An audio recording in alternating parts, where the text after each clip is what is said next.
acquiring Joe Flacco from the division rival Browns to help their floundering quarterback room. Jake Browning obviously has been struggling since Burrow went out. He's yet to win a game under center, so they go to Flacco. Now, for the Browns, the trade clears the way for Shedeur to move up from 3 to 2 on the depth chart. Deion Sanders had this to say about the trade. Just wondering what your reaction is. I don't give a damn about the Browns at all. I care about the Colorado Buffaloes. I do love me some Shedeur Sanders, don't believe that. I care about him.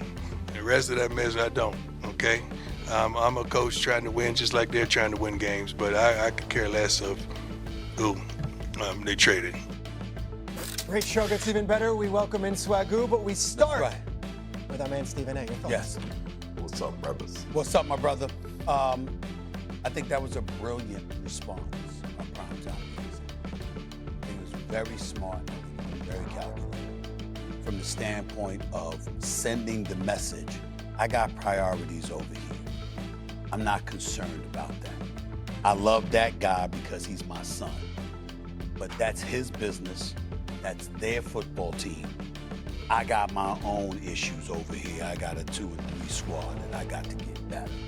That's what he's saying. The reason why that's so important, fellas, is because anything else could have been misconstrued, perceived in the wrong way, and ultimately held against Shedeur as an impediment to the progress that you're anticipating he will be able to make. You look at Dylan Gabriel, you know he can play, he's not a scrub. But you're not looking at him and saying there's no way on earth that we're going to see Shedeur Sanders because this guy's going to ball out. He's clearly the starting quarterback in the future of the Browns. They're trying to figure it out. So they're giving him the look as the now QB1. Shedeur should have never been the QB3 once Flacco got demoted because we all knew that Flacco wasn't going to be put back in there.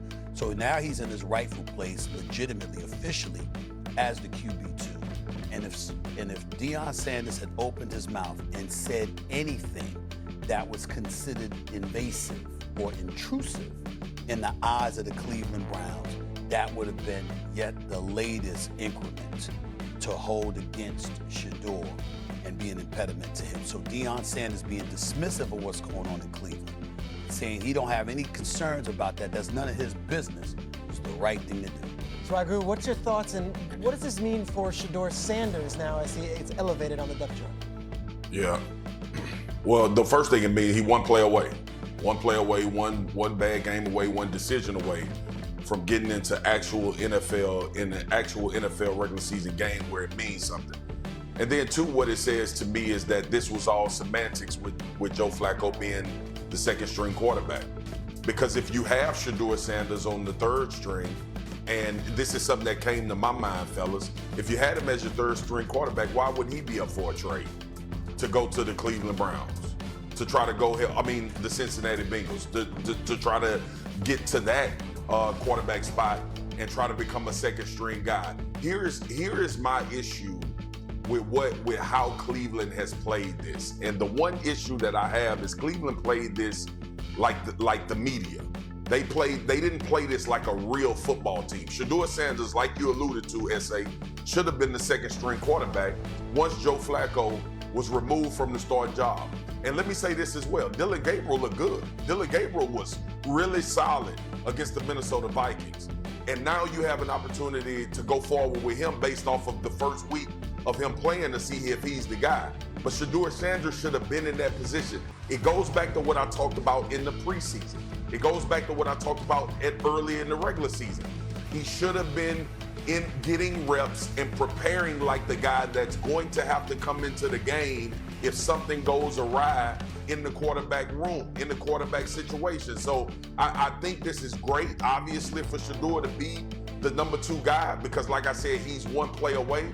But this whole thing about moving Joe Flacco after you removed him as a starter to number 2 and keeping Shedeur at number 3, and now Joe Flacco is traded, you promote him to number 2, should have been there all along. Should have had this opportunity to be preparing like he was going to play in games. And for anybody that doesn't know football, you prepare as the number 2 guy to play. You prepare because, like I said, you're one play away. That your week goes as preparation, you have to be in the mindset that I'm gonna have to go in the game and play. I'm happy for him. I just hate that we had to go through the semantics to get here. Well, it was only 1 week, so we're not talking about a 6-week situation because Gabriel only played the 1 game.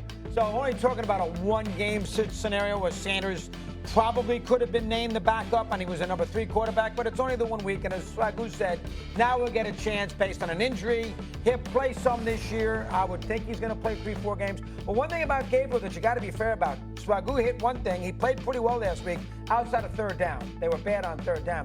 But he has played a million games in college. 64 games in college. I know he's been 6 years. Was it 64 games? 64 This guy played a lot of games. So he is actually a little better suited right now for the NFL based on his college experience, where Shedeur didn't play quite as many.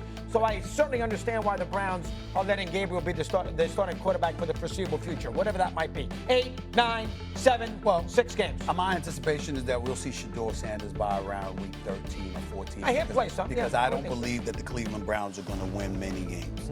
And because they're not going to win many games, right around that time, they'll be eliminated from playoff contention. And as a result of that, you have nothing to lose by putting Shedeur out there just to find out what he can do and what his value may be. So I think that that's the mentality that they're going to have. I think that's the mentality they should have. And most importantly, the locals, you got to remember, and we bring this up, and you don't want to make quote-unquote PR moves per se. Let me tell you when that exception kicks in with football, when you've given the fans nothing else to cheer about.